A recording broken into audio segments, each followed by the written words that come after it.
Most men who are backup plans don't feel unwanted. They feel almost chosen. They're close enough to stay, close enough to invest, close enough to imagine something solid forming, but never positioned enough to be claimed. And that's why it's dangerous. Because rejection is clear. It hurts, but it gives you ground. You know where you stand. Being a backup plan doesn't do that. It keeps you suspended. It keeps you hopeful. It keeps you explaining away signals that don't quite add up. She texts, she opens up, she leans on you emotionally, and nothing feels fake. That's the trap. Because the most damaging situations aren't the ones where you're pushed away. They're the ones where you're kept close, without ever being chosen. If you've ever felt like you were doing everything right but still waiting for something to lock in, this video is for you. The problem with being a backup plan is that it doesn't announce itself. There's no moment where someone says, "I'm keeping you here just in case." Instead, it feels like momentum without direction. You talk often. You share personal things. You show up consistently. From the outside, it looks like something real is forming. But underneath that connection, something is missing. You're present, but not positioned. Included, but not integrated. Emotionally involved, but not anchored. She knows you're there. She knows what you offer. She knows she can count on your attention, but she doesn't move her life around you. You're not introduced with clarity. You're not integrated into her future. You're not treated as someone whose presence changes her decisions. And that absence is subtle enough to ignore at first, because nothing feels wrong enough to leave. That's why men stay, not because they're weak, not because they lack options, but because the situation feels almost right, and almost right situations are the hardest to walk away from. You tell yourself timing is the issue, that she just needs more space, that pressure would ruin something good.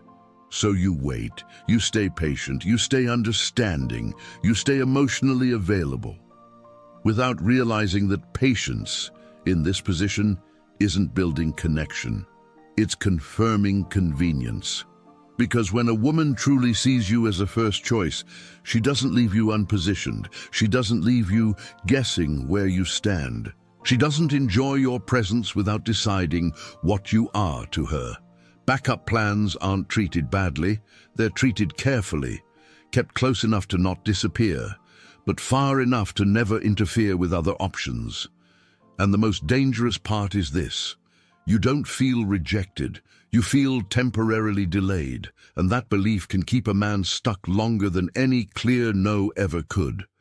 The reason being a backup plan is so hard to recognize is because it doesn't feel like distance. It feels like access. She responds, she shares, she lets you into her emotional world. You're not ignored. You're not dismissed. You're not pushed away, and that's why your guard stays down. Because attention creates a sense of closeness, and closeness feels like progress. You talk often. You're present in her day. You know what she's dealing with, what she's thinking, what she's feeling. From your side, it feels mutual, like something is quietly building. But there's a difference most men aren't taught to notice. Attention is not positioning. A woman can enjoy your presence without reorganizing her life around you. She can open up to you without anchoring herself to you. She can feel comfort, relief, validation without making a decision. And that's where the confusion starts, because you interpret access as intention. You assume that emotional openness means emotional direction, that consistency means commitment forming, that time spent means attachment growing. But attention doesn't require choice. Positioning does. Being chosen shows up in alignment, in integration, in clarity. It shows up when your presence changes her behavior, not just her mood. And that's what's missing here. You're involved, but not integrated. You're close, but not placed. You're there, but you're not factored into decisions that matter. And because nothing feels overtly wrong, you stay.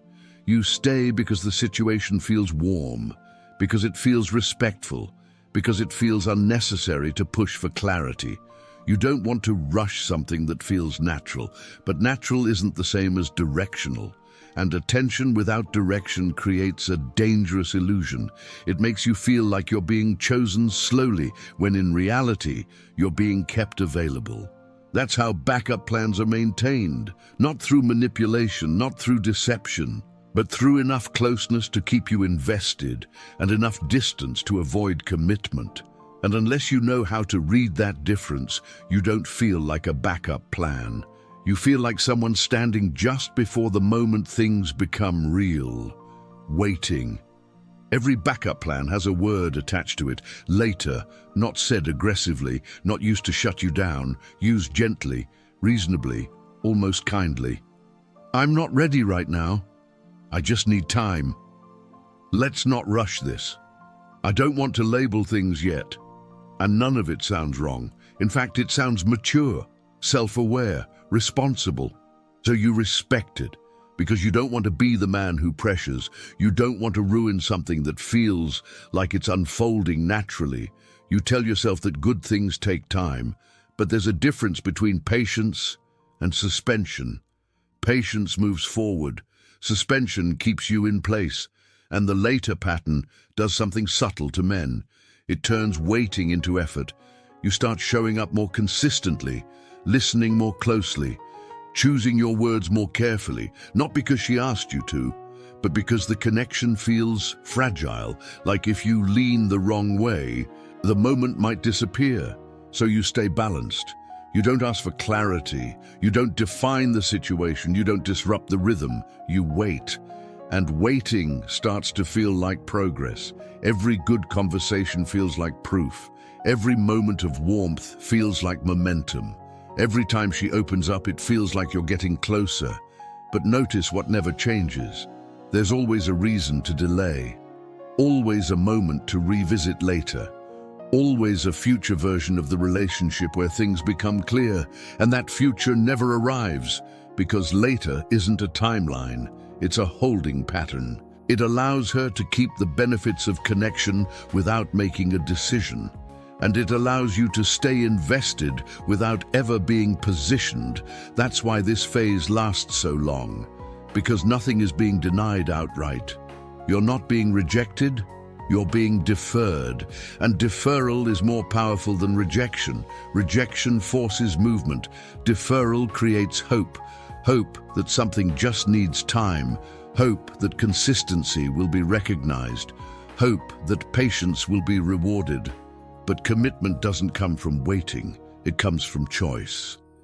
And the longer later stays undefined, the more likely it is that you're not being prepared for a future. You're being preserved as an option. At some point, the dynamic shifts, not in a way you can point to, not in a way that feels dramatic, but you notice you're doing more emotional work than before.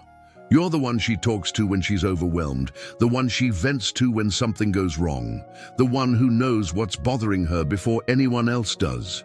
You become the place she lands emotionally. And that feels meaningful, because being trusted with someone's inner world feels like intimacy. So you lean in, you listen carefully, you remember details, you adjust your tone, you choose your words with intention, not because she demands it, but because you don't want to disturb the connection. Because something in you knows it's delicate. You start carrying more of the emotional weight. You regulate conversations. You absorb uncertainty. You create stability where none has been defined. And the strange part is, she appreciates it. She thanks you. She tells you how important you are to her, how safe she feels with you, how much she values your presence. So you assume this is what building something looks like. But emotional availability is not the same as emotional selection. Being leaned on is not the same as being chosen. A man can be central to a woman's emotional life without being central to her future. And that's the imbalance most men don't recognize in real time, because you're giving without resistance. You're steady without being positioned. You're present without being prioritized. You're doing relationship-level labor in a situation that hasn't earned it. And the more you give, the harder it becomes to step back. Because now, it's not just about her. It's about who you've become in the dynamic, the understanding one, the patient one, the emotionally reliable one. Walking away doesn't just mean losing her, it means losing the role you've been performing.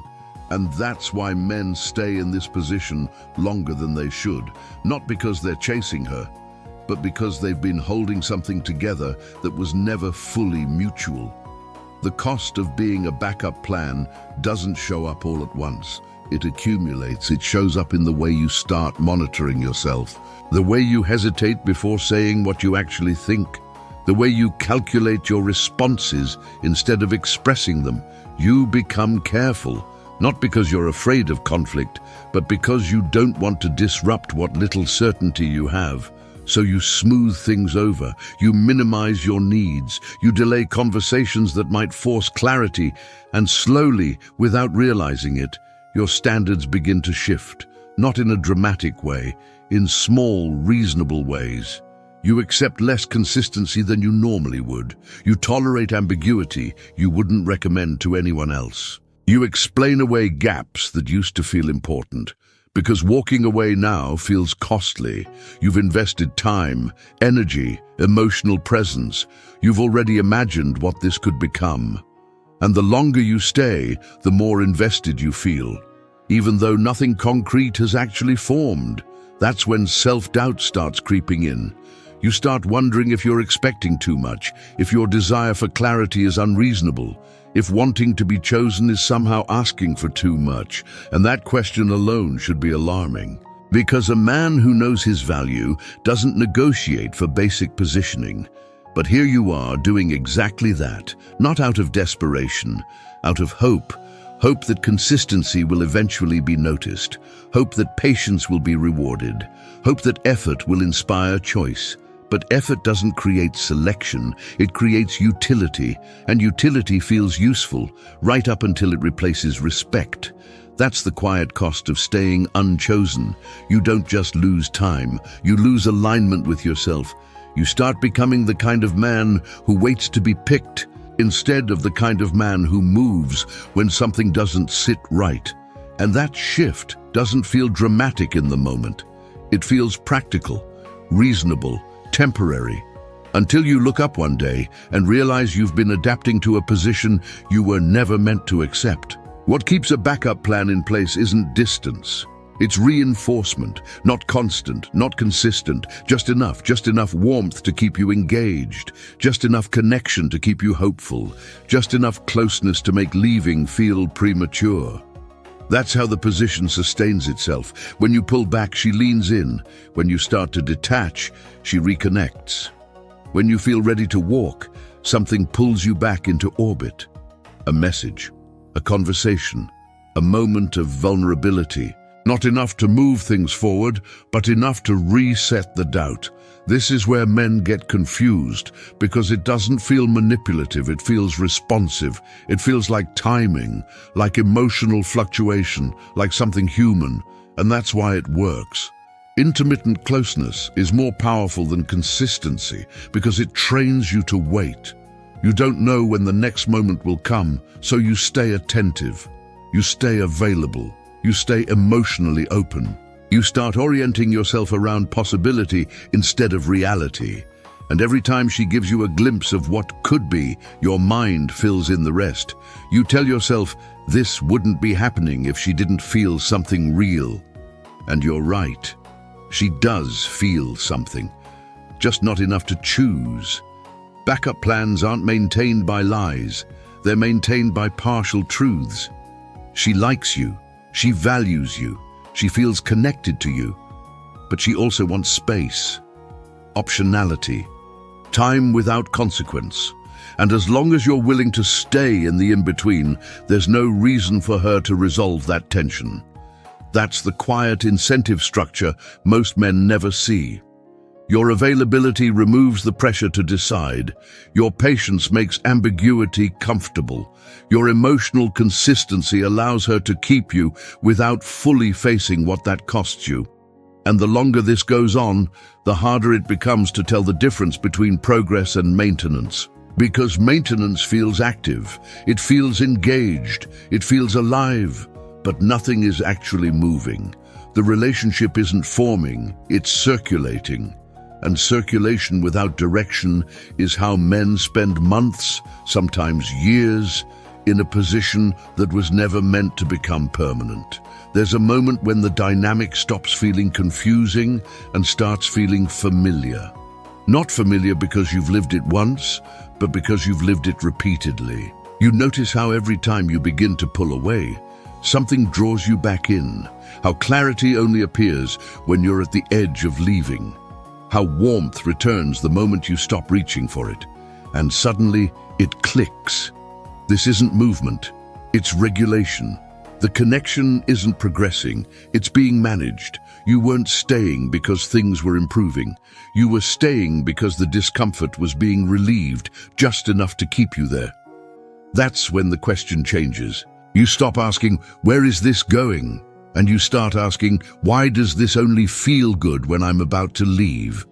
That question is uncomfortable because it points back at you, at how much tolerance you've built for ambiguity, at how long you've been accepting almost answers, at how often you've traded clarity for comfort.